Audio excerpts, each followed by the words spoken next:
Each and every Monday is $9 Monday at wagertalk.com, and all daily picks packages are priced at only $9, including 5% best bets normally priced at $35. As an added bonus, any picks packages loaded early for overnight Tuesday or action during the week will also be priced at $9 until midnight on Monday. So make sure to take advantage of getting these $25 and $35 picks for only $9 before the clock strikes 12 and they return to regular price.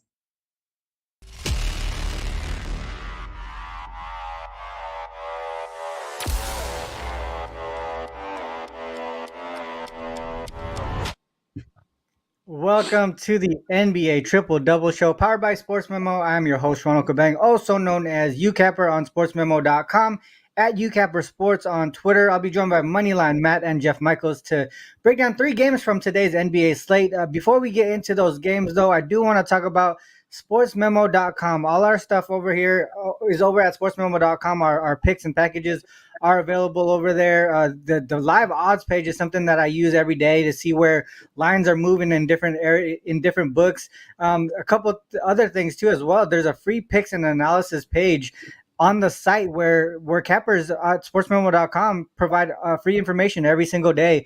Make sure you head over to the site on a daily basis because you never know what kind of promotions we got going on. There's a deals page. Like I mentioned, the free picks page. Sportsmemo.com has a lot of stuff, and a lot of people tend to not utilize it to its maximum potential. All it takes is a free is an email address, and it's a free login, free sign up. Please make sure before you go as well to hit the like and subscribe button before you go. It only takes a couple clicks, and it helps our show grow tremendously as we continue to go through the NBA season here. With that said, guys, let's bring in Matt and Jeff here. Matt and Jeff, we like to start the show pretty transparent here. Yesterday I went 3-1 in the NBA. Things are going a little bit better after I had a terrible week last week. So hopefully we're going in the right direction and we continue to go that way as we close out the season. Jeff, how's your week going so far in the NBA?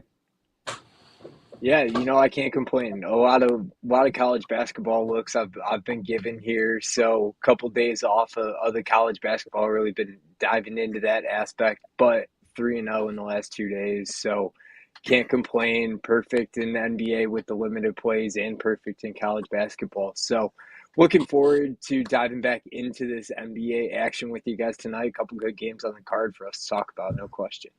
Yeah, it definitely sounds like a good week when you hear perfect twice. Matt, how's your week going so far? Yeah, guys, I'm right there with you. I'm 5-3-1 on the week so far, up around 5 units. Been pretty successful. On Monday, we had a nice day with Giannis once he was declared in. And that's one thing too. I gave out Drew Holiday on this show. Then Giannis was declared in. It kind of shakes things up a little bit. I ended up taking Giannis 35 plus points at plus 170, so that helped a lot. And he absolutely went off. And it's kind of what we went over in our last show. How in certain situations, that's when those guys are plugged in for those particular spots where they can just absolutely go off. With Giannis against the Kings, they have absolutely no one who can guard that big power forward position like that. So it was one of those great situations. And today, I think we got a couple more of those that we can take advantage of. So just looking to break down the slate and keep it rolling with everyone. Yeah, I remember on Monday too. I hit the best bet as well. I hit the Warriors game under. Went under by a point, but still went under. So hopefully we get another cash on the best bet for today. With that said, let's get into the slate. We got 3 games. The first one up that we want to talk about is the Sixers and the Cavs. Sixers are 45-22, currently on a 5-game winning streak, coming off of that big 19-point win over the Wizards on Sunday. This is the first of a 3-game road trip after 2 games at home. Cavs on the other side, they're 44-27 on the season. So really, we're looking at 2 top-tier teams over in the East. They're currently on a 2-game winning streak, coming off of the 16-point win over the Hornets last night in Charlotte. So this is the second leg of back-to-back road to home games. So there's travel involved in that back-to-back. Also, the first of a 2-game homestand here. From an injury standpoint, Jalen McDaniels is questionable. Last thing I saw, though, right before the show, he did not participate in shoot-around, so not looking good for him. Mitchell and Allen both sat out yesterday, are considered questionable for today. No update on that, and that's going to be something that we need to keep our eye on for the rest of the day before maybe before we place a bet on it. But from a matchup perspective, they have faced each other twice so far this season. Both times the home teams won and covered. Sixers won the most recent matchup, 118 to 112 as 1.5 point favorites at home. Jeff, what are your thoughts on this game here? It seems like the home teams have been winning and covering. Do we look towards the home team here, or are we going to fade the Cavs here on the second leg of back-to-back games? Yeah, I can tell you this is one I'm definitely staying off of until at the bare minimum we see an injury report. I think you would agree with me, Ron. We talk trends, we talk angles, we talk that kind of aspect a lot. And a lot of things that I found here point towards the Cavs, but it's hard for me to back them, in this situation. No rest and the injuries that have been going around that team. I do believe, I haven't saw any actual information, I guess, to back this up, but I believe that Mitchell missed the last game and they called it injury management. So I do kind of anticipate Mitchell to be back tonight, but Jared Allen got hit pretty good in the eye the other night, and, they thought it could be worse than it actually was. So I don't think that they're going to rush him back. I think they could be without him tonight, and I think that makes a good matchup for Philly. But Cleveland playing without rest this season, they're actually one of the best. They're 5-1 against the spread, and they're 6-0 straight up in the last 6 at home with 0 rest. And they're 6-0 straight up and against the spread at home with a rest disadvantage in general, regardless of, how much rest they have. So a lot of numbers actually pointing towards Cleveland. I mean, if Jared Allen and Donovan Mitchell end up playing tonight, we could be talking a different story. But I'd probably find myself staying off of this one, but I'm going to break it down a little more in the best bet later too. So I'll leave some surprise for that one. Yeah, so for me, I mean, you mentioned a couple of good things there. Basically, the Cavs here on the second leg of back-to-back games. The one thing that's interesting, Jeff, is I looked this season specifically, teams on the second leg of back-to-back games facing an opponent with 2 or more days of rest this season, they're actually profitable, 40, 30, and 2 against the spread. But the other thing that's even more significant is actually a look towards the over here in that same situation. First, the team on the second leg of back-to-back games versus a team with 2 or more days of rest, 48 and 24 to the over this season. And so to me, that's obviously that's support to the over. But if we dive deeper into that, if we look at the more rested team being the favorite in the situation, it becomes 36 and 12 to the over. That's 75% hitting the over rate in that situation there. The other thing to mention that also supports the over here, from a total perspective, the Cavs are 11 and 4 to the over when the total is 220 or greater. They typically play a slower pace. They're a very defensive-minded team, so we don't see 220s often. In this year, in this situation where we see a whole bunch of 240s, it's rare to see 220s with the Cavs, 220 or greater. So when that happens, the books are expecting points, and it actually happens. Like I mentioned, 11 and 4 in that situation to the over. On the Sixers side, they're 11 and 5 to the over as road favorites, including 7 and 2 to the over when it's their road favorites in conference games. So to me, a lot of things are pointing towards the over in this situation. Possibly a lean towards the Cavs too. That look where that line may be overinflated with the team being in the second leg of back-to-back games versus a team that's more rested. It could be a situation where the line might be a little bit inflated here. Also, if you look at it, a lot of the starters didn't play over 30 minutes yesterday for the Cavs because they had a pretty easy matchup against the Hornets. The only person that played over 30 minutes was Isaac Okoro, and obviously Mitchell can come in and take those minutes from him and be pretty well rested himself. I don't know, Matt, what do you think about this one? Are you looking towards the total side or a prop on this game? Honestly, I was looking at a side, but I really liked your total play. I think that's a really good look. I love the stats that you had to back that one. But my look is pretty similar to Jeff's. I just think there needs to be more information dropped in regards to this game before making an educated decision. I would definitely lean the Cavs here, but without Jared Allen against Joel Embiid, that's a huge mismatch. That then moves Evan Mobley to the 5, matching up against Joel Embiid, where he gives up some size, could get in foul trouble, things like that. And, another thing with Donovan Mitchell, if Donovan Mitchell doesn't play, that's a lot of scoring that needs to be distributed throughout that Cavs roster, and it puts a lot more pressure on someone like Darius Garland and that of Evan Mobley. And if Evan Mobley has to switch to that 5, then I'm definitely not as confident as before. And then, but to your point, Ron, I do think that if in fact, Jarrett Allen is declared out, I think this game opens up that much more, and it makes Joel Embiid that much more probable to score, that much more probable to go off, get rebounds, things of that nature. So if in fact Jarrett Allen is declared out, then I think that overlook is even better. But if in fact, and it could hit either way, but if Jarrett Allen is declared in with Donovan Mitchell, then I would probably go with the Cavs money line. But until I get some news on those two players, I can't make a decision. I feel like there's too much risk there. And then even though the line might move a little bit, it's just not worth it to me. So for me, it's a pass right now. But if those two are declared in, I would go Cavs. And I am really liking that overlook, Ron. I think you sold me on that. Yeah, I like it. I like that. Jeff, any last words before we move on to the next game here? Yeah, actually, I was going to say too, actually adding to the over point, Philly, 5 out of the last 6 games, they've shot 50% or better from the field too. So offense has been picking up, and they're hitting strides. So that adds to the fact. Yeah, one thing that I looked at too, one more thing before we move on to that next game. The Sixers, they had a 5-game road trip post All-Star break. All 5 of those games, they went over their team total. So we typically look at those home road splits, and actually they've been doing really well on the road. So maybe that's something that continues going in that direction, and they go over this one here. Let's move on to the Celtics Wolves. Celtics here 47-22 on the season, coming off of the embarrassing outright loss to the Rockets as 13-point favorites. This is the third of a 6-game road trip. The Wolves, on the other hand, are 35-34, coming off a big 21-point win over the Hawks in Atlanta as 5-point dogs. This is a one-off home game. Then they head back out on the road for a 3-game Eastern Conference road trip. From an injury standpoint, Gallinari, Robert Williams, and Pritchard are all out for the Celtics. Cat continues to be out for the Wolves. Rivers, Gobert, Noel, and Reed are all questionable from what I've last seen. I don't know if there's an update to that prior to this morning, but they're questionable, not even probable or anything like that. So we might need to worry about their status as we continue to watch this game here. Matchup-wise, Celtics won and covered the first matchup at home as 9.5-point favorites, 121-109. Total was 228.5. Matt, what are your thoughts on this game here? I mean, Celtics coming off an embarrassing loss. Is this like an automatic bounce-back spot for them, or are we looking towards the Wolves because they got some revenge in their mind?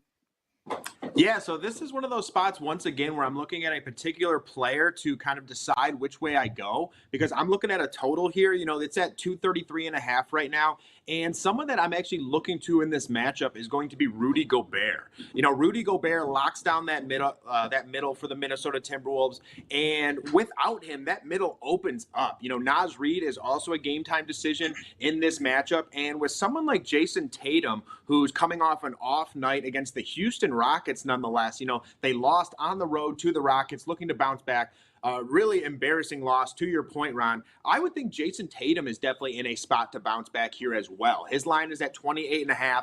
Really like the look of that. I think Jason Tatum flirts with 35 plus tonight. And if, in fact, Gobert is out, Jason Tatum looks that much better in this matchup. And, this is one of those games, too, where the trends actually do point to the under. The Celtics are 11-22-1 to the under while on the road, while the Minnesota Timberwolves are 15-21 to the under while at home. But with that being said, when Rudy Gobert is declared out, the Minnesota Timberwolves run some type of hybrid lineup where Kyle Anderson kind of runs the 5. And when Kyle Anderson is running the 5, that game just speeds up that much more, because Anderson is kind of like I guess you could kind of compare him to like a smaller, much different Draymond Green, just in the way that he facilitates and he rebounds and doesn't score really. So he's one of those guys who pushes that ball up the court, facilitates as fast as possible. And I think that picks up the pace in this game as well. And then this is also a Minnesota Timberwolves team who already has the 6th highest pace in all of basketball. So again, I do say this hinges on Rudy Gobert, but if he is out, I absolutely love this over. If he's out, I love Tatum even more. But my favorite play in this game would actually be Jason Tatum over 28.5 points. Yeah, it's funny how you mentioned Kyle Anderson in picking up the pace, because don't they call him Slow-Mo? Isn't that his nickname, Yeah. Slow-Mo? But I think it's his IQ really that helps push the pace as far as being more efficient offensively. So that makes a lot of sense to me. Jeff, what are your thoughts on this game here? Are you looking towards the side or a total? Yeah, I like everything that you said, Matt, but the only thing I'm going to add to it in the fact that I like the under in this one is the sense of how Minnesota plays the opposite of a bounce back factor, basically. Following up with that momentum, they're coming off a double-digit win against Atlanta. As you guys mentioned, 21 points is a little more than double digits, I guess, but for the sake of the trends that I was looking at, double digit numbers were the difference maker here. And Minnesota's 0-7 over under at home this season off a double digit win. The average combined score of those games is staying under 219 points, and they're 2-13 over under at home after a game that went over the total. And those games are staying under 222. So when they're putting up those numbers to win big, they're putting up those numbers when the number or when the previous game is going over the total, excuse me, they're not following it up in the next game to come. I do think that this is a spot that I understand that, I think those injuries do kind of hinge, or the bets do kind of hinge on the injuries in this situation. I mean, Gobert's going to be a huge defensive mindset here in this game. But when it comes to the side, I think it's an interesting matchup, but I think it's hard to pick. Boston's got the head-to-head edge. They're 4-1 straight up in the last 5, 3-1-1 against the spread. They've split the last 2 meetings at Minnesota. But, like I mentioned, their offense isn't following it up, but their defense is. So Minnesota's actually 16-5 against the spread at home off of a double-digit win in the last 2 years. And they're winning those games by over 13 points. So they're winning them by 13. They're just holding their opponents down. And I do think that this, is a difficult task to hold an opponent down, especially with Tatum on the other side. But, if you got Gobert out there, I am a little more confident in it. But I do find myself leaning with the under in this one tonight. Yeah, that's a great stat that you brought out there. The Wolves at home after a double digit win. I would. It's funny because when you talk about me and you, Jeff, we're those. We look at SDQL a lot. We look at the database a lot, and I'm able to look at these things while you talk on the other screen. So it's pretty dope to be able to just hear it and then look at it and then see that it is like a factual stat versus people who bring up numbers that really sometimes come out of nowhere, but we're able to see, and that is a true number here. 7-0 to the under. That's a nice look there. One thing that I was looking at, I know you mentioned the total in that aspect, but in that same situation, they're 4-3 straight up, 4-3 against the spread. They were able to beat teams like the Kings, the Mavs when they were doing well as well. The Blazers during their peak. These are teams that are pretty solid, and Celtics obviously they're. I'm not sure if we could say that a league of their own, but they're the top team over there in the East. So maybe a little bit different than teams like the Kings, Blazers, and the Mavs, who have solid offense but no defense. But one thing to mention here is the Wolves. They've been really good in revenge situations this season, 13-6 straight up, 12-7 against the spread. But if you include that they're at home, they're 8-2 straight up and against the spread. This is a situation that, this all season long, we look at this revenge angle. Some teams don't do well, some teams do, and the Wolves are one of those teams that do well. If you look at them just as home dogs in general, they've been really good in that spot as well, 10-4 straight up and against the spread. Also to the under this season as well, so that kind of bodes well for your under look. They beat teams in that situation: the Grizzlies, Nuggets, Cavs, Kings, just to name a few. So that's pretty solid. I think, man, there's part of me feels like there's a chance that the Wolves can actually get that outright win, because a lot of people are probably betting on the Celtics tonight just based off of the fact that they're coming off of a double-digit loss, a double-digit favorite loss to the Rockets. But this season, the Celtics it's not an auto bet. It's not an auto bet for the Celtics to bounce back after a loss. This season on the road, following a road loss, they're 2-3 straight up, 1-3-1 against the spread. So even just a look at the spread, possible 5.5. I think the number is. I think it's possible the Wolves cover, but it's not out of question that they can actually get the W here. Any last words before we move on to the next game, Jeff or Matt? Nope. All right, let's move on. No, I do think the injury card, finalizes things. But I Yeah, think for it'll be a good sure. matchup to watch. Mm-hmm. Yep. All right, let's move on to this last game here, the Warriors and the Clippers. This is going to be a good one. Both teams with the same record, 36 and 33 on the Warriors on a 2-game winning streak. Off two very tough opponents at home too, the Bucks and the Suns. This is the first of a 5-game road trip. The Clippers, on the other hand, like I mentioned, same record, 36 and 33, currently on a 3-game winning streak. So both teams playing pretty well right now. They are the more rested team here, coming off of that win over the Knicks on Saturday. This is the fourth of a 5-game homestand as well. So from a travel and schedule perspective, seems like this is a Clipper spot here. Injury-wise, Iggy, Wiggins, and Payton are all out for the Warriors. Kuminga and Ty Jerome are questionable. On the other side, Norman Powell and Brandon Boston are out for the Clippers. So the Clippers obviously a little bit more healthy as well. From a matchup perspective, though, the Warriors lead the season series 2-1. All 3 games at home.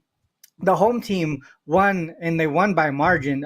All 3 games were decided by 10 or more points here. Warriors took the most recent matchup at home, 115-91.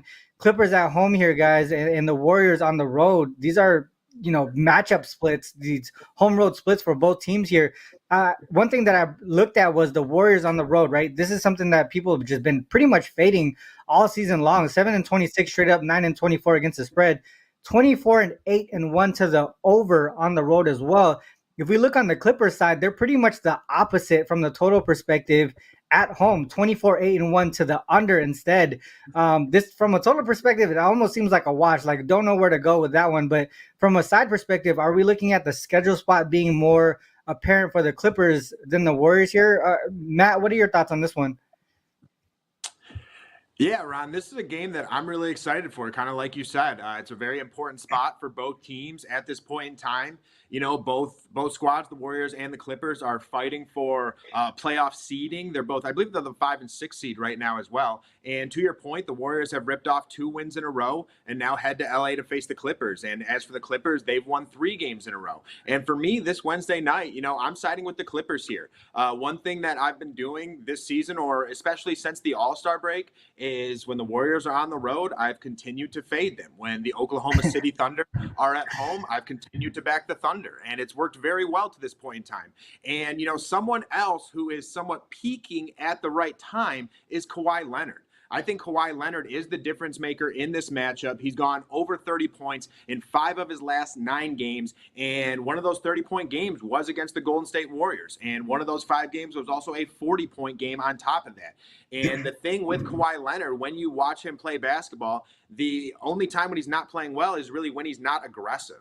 And in this spot, I can't see him not being aggressive. And the biggest guy who's continuing to miss for the Golden State Warriors is Andrew Wiggins. I don't think a lot of people realize how big of a miss that is for the Golden State Warriors. Andrew Wiggins is a 17-point-per-game guy. He's their best wing defender on top of that. He'd be the guy guarding Paul George. He'd be the guy guarding Kawhi Leonard. And that's also why, just real quick, why I think the Warriors are an interesting future look in terms of the Western Conference or in terms of the NBA championship, because they're not complete yet. And if they peak at the correct time, then they're, of course, going to be a team that no one wants to face once again. But in this spot here, I'm still backing the Clippers. Again, like I was saying, I love the look of Kawhi Leonard. His points, rebounds, assists tonight is 36.5. I think that's a great look. I think it's going to be one of those spots where Kawhi kind of does it all. He's going to attack the glass. I think he's going to be aggressive going to the basket, getting his mid-range going, things of that nature. And then if they come and double him, he's fully capable of facilitating and dishing it out.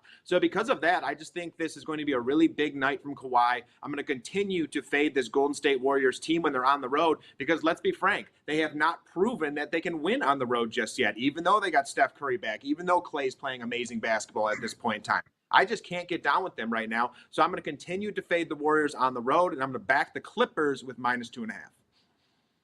Yeah, man, it's really tough to see, because I talked about it. I think it might have been in like January. I was like, well, the Warriors at some point are going to turn it around on the road. They just really haven't. Like you mentioned, it's not even close to showing anything, because they've lost and failed to cover in 8 straight road games so far, or like in their current road streak. And they're allowing their opponents to go over in 7 of their 8 games as well. post All-Star break, the Clippers looked like they started off pretty ugly. They lost 5 straight games. Now, like I mentioned, they're on a 3-game winning streak here. Seems like the momentum's on their side. The Warriors, though, they also got a little bit of momentum. Two great winning games against the Bucks and Suns, but now on the road, is it as easy as fading the Warriors on the road? Jeff, what do you think? Yeah, I think the biggest thing that I found that's going to add to the reason that I honestly agree with Matt that I'm with the Clippers tonight is a little more specifically Golden State on the road, 1 or less days of rest, 6-22 against the spread, and 5-23 straight up in those games. They're losing by almost 9 points per game straight up. And 21 6-1 to the over there too, with almost 240 combined points. So, Golden State, again, same situation, off a win. 1 or less days on the rest, 1 or less days of rest on the road, but coming off a win, 1-13 against the spread, or 1-12. No, 1-12-1 against the spread. Sorry, my numbers are backwards. 1-12-1 against the spread, 1-13 straight up for Golden State. So coming off a win, they're not going to win 2 games in a row when you're asking them to do the second leg of that on the road. And you're asking them to do it with 1 or less days of rest, which is one of their worst situations on the road as well.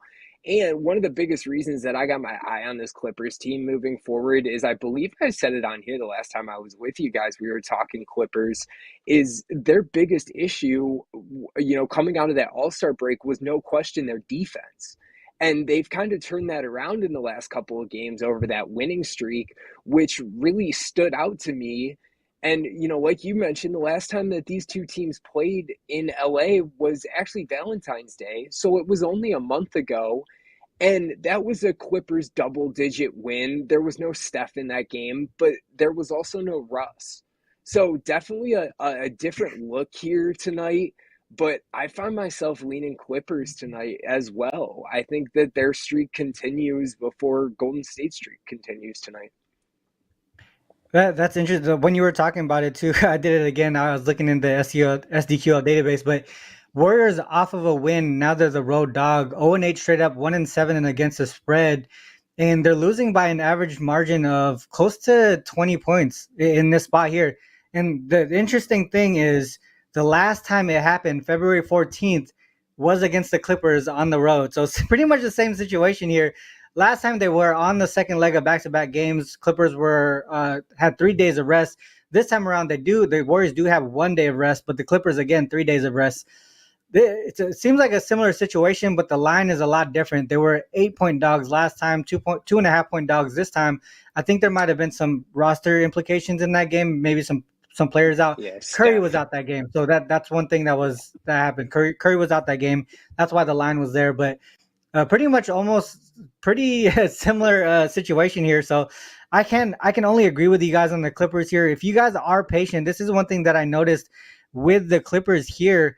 You could probably wait till halftime to see if there's a strong look on the second half here, because one thing that I looked at is when the Clippers are down at halftime and they're the favorite in that game, they're actually outscoring their opponents 56-49 in the second half of those games. That's a 13 game sample size.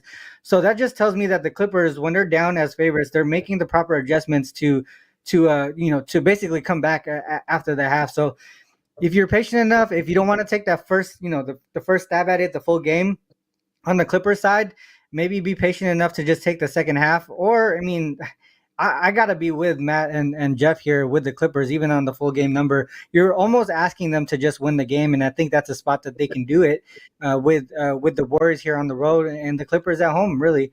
Well, anything else on that one before we move on to the best bets? All right, let's get straight to it. And then, Matt, let's start with you here. What is your best bet for today's show? Also, talk to the people about what you got going on over on the premium side.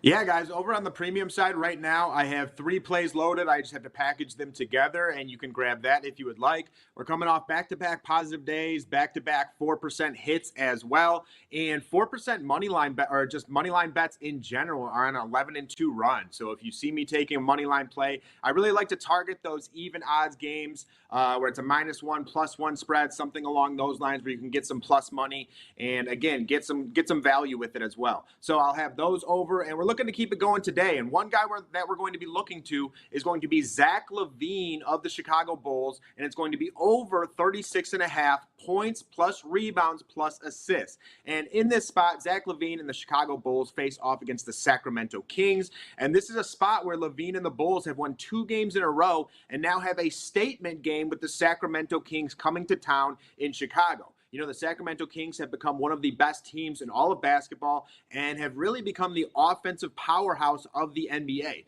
So again, this is a Chicago Bulls team who is still fighting for their playoff lives. And again, facing a Kings team, this is going to be like a playoff style matchup. So I do expect the Chicago Bulls to come to play. And I honestly expect Zach LaVine to lead the Bulls to victory in this spot. You know, since Pat Beverly has joined the Chicago Bulls, Zach LaVine has averaged 31.4 points per game and has hit this over in 6 of 10 matchups. And one thing that you've also seen since the All-Star break, or again, since the addition of Patrick Beverly, is you've kind of seen a shift in power. It was DeMar DeRozan taking the 20-25 shots a game. Now it's somewhat shifted to Zach LaVine. Zach LaVine's the guy taking 20-25 shots. And man, can that guy get hot in a hurry. You see him make a couple shots, he is going over that point prop. And tonight, though, we went with points, rebounds, assists just for the pure fact that I believe his points was at 27.5, and it was juiced to -150. And I just didn't want to give out a -150 line. The points, rebounds, assists at 36.5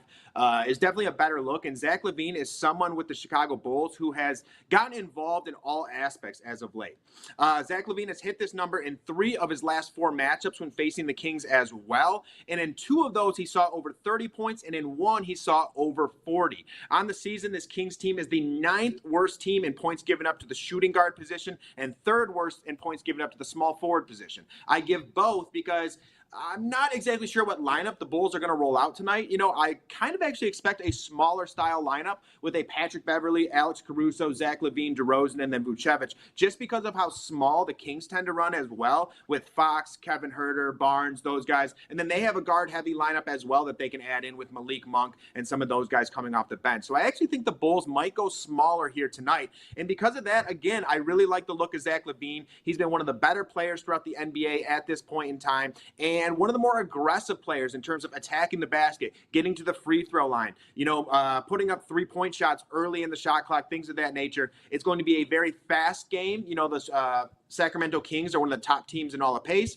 and also have the 26th ranked defense to go with it. And I think you guys have kind of caught on to my trend in regards to attacking the Kings. So once again, we're going after him again, but this time it's Zach LaVine over 36.5 points, rebounds, assists. Yeah, it's always, I talked about it the other day, Matt, when you bring up these PRAs and you pick a player who can actually just get over that number with points alone. He's got 36 in 3 of his last 5 games, 36 points, and you're asking for a half rebound or assist possibly. That's an awesome look. One thing I do want to update the folks in with is Jarrett Allen was just announced out. And so that's obviously a big that's a big move here for the Cavaliers and how we look at that game. But just wanted to update the folks there who, if you're watching live, that Jarrett Allen is out now. Let's go to Jeff here. What's your best bet for today's show? Also, what do you got going on the premium side as well? So after Ron gives you his best bet, guys, let's run to the window because my best bet tonight is going to be Joel Embiid's PRAs. And not saying I don't like it with I do still like it. I got some points on it too. I do still like it. I just think that there might be a little bit of a line movement here that we may want to get ahead of. But I mean, Embiid's dominated in all aspects. He's gone over this number 5 straight games, 12 of the last 16, and he's done it in multiple ways. Guys, you just mentioned it. You want to talk about a player, maybe this number is a little harder to reach with points alone, but I mean, Embiid over that 16-game span, Embiid's had two 40-point games, and he's had 11 30-point games. He's had 8 10 plus rebound games, and he's had 5 plus assist games. So he's really getting it done on every level. And his last 7 games against Cleveland alone, he's averaging 51.6 APRs. He's got 33 points, almost 13 rebounds, and nearly 6 assists in those games. And he's gone over this total in 5 of the last 7 games and 3 out of the last 4. And that was kind of to the point that I was making, is that some of those were with Jared Allen, obviously, this season. So I think it's, possible. It would have been possible either way. But I do think that obviously, this number could move a little bit more, because you're looking at Evan Mobley, like Matt mentioned earlier, and you're looking at Robin Lopez, potentially coming off the bench and playing there too. And he had his days, but now are probably not his days to be out there guarding Joel Embiid in the paint. So I do think that this is obviously a favorable matchup. So, if we can get out there and get ahead of the movement to this, I would probably take it. I don't see it moving too much, but I would take it up to probably 47.5, maybe at least 46.5 if it potentially moves any more than that. But a lot of stuff going on the premium site, guys, too. Real quick, it's actually my birthday week, so I got a big promo up there for you. Coupon code birthday 149 is 30 days for $149. That's under $5 a day. And if you guys haven't seen it on Twitter, new MLB guide for the season is up on my site that you guys see below, or it's over at Wager Talk site, but that's got info for every team. You can check some of it out on Twitter too. I love it. Well, I didn't know it was your birthday week, Jeff. So happy birthday to you, because we won't see you until next week. Yeah, I mean, like I said, like he said, though, this Embiid number is probably going to move a little bit with Jared Allen out. I said Jaren Jackson because that's actually my best bet for today's show. Jaren Jackson under 7.5 rebounds and assists. I talked about the under 8.5 rebounds and assists on Monday, and he only got 5 rebounds and no assists that game. So I'm going back to it. I think they brought it down to 7.5 from the 8.5 on Monday, but I think it's still too low. They brought it down because of the matchup. I mean, they played the Heat here. Heat are one of the slower paced teams. They're also the 5th best team at limiting opposing centers under their rebounds and assists. Jaren Jackson himself has gone under this total in, I think it's 6 of his last 8 games. I think it's 6 of his last 8 games, 7 of his last 9 games he's gone under.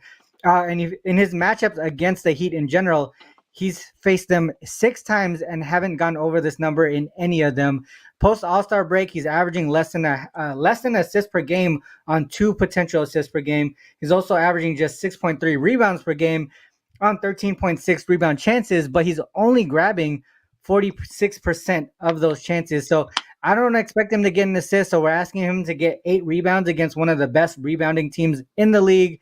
That is a tough ask. So give me Jaren Jackson under 7.5 rebounds and assists here. That is my best bet for today's show. On the premium side, that is actually a premium play. And I'm also looking at a few games here to add on. And typically I put my games up around noon. I'm still waiting on some of the injury report statuses. Obviously, Jaren Jackson, it was one of them that I was waiting on. So I'm not sure if I'm going to be moving on that game anymore. But at the same time, there's still a whole bunch of other games that I have solid looks on. So just head back over to sportsmemo.com. You can see my page down there. You saw the link there. You saw Jeff's page and Matt's page as well. Check out the live odds page. There's the free picks on the site as well. Everything over at sportsmemo.com, guys, it's free. All right, it's free there. Other than the picks and packages, there's the promos, the leaderboard, everything over at sportsmemo.com. And all it does is takes an email, and you don't have to pay for anything. Just an email address, and you're good to go. With that said, we talked about 3 solid games. We gave out our best bets. Our next show will be on Friday, same time, 10 a.m. Pacific Standard, on the same channel here on YouTube. Make sure you hit the like and subscribe button before you go. Until then, good luck with all your action. Till next time, peace. Peace. Each and every Monday is $9 Monday at wagertalk.com, and all daily picks packages are priced at only $9, including 5% best bets normally priced at $35.